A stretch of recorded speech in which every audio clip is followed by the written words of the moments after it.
Pasko na naman mga kapitbahay!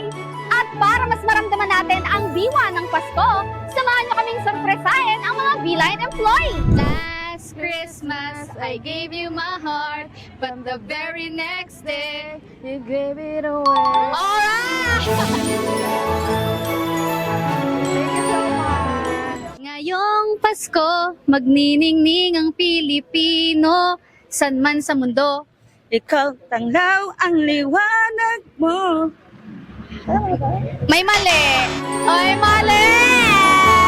Just want you for my own, more than you could ever know. Make my wish come true. All I want for Christmas is you.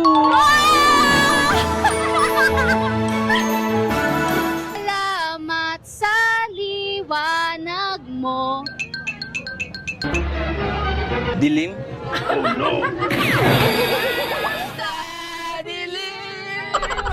Let's sing Ay, iba na.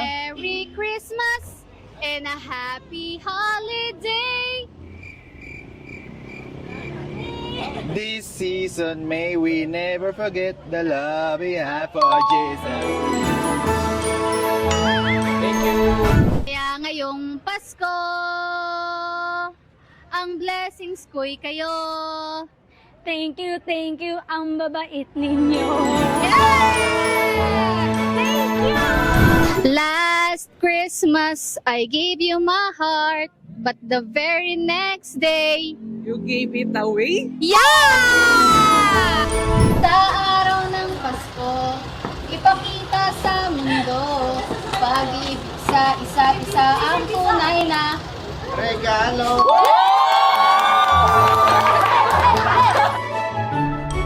Miss V, ano pa po ang wish mo ngayong Pasko?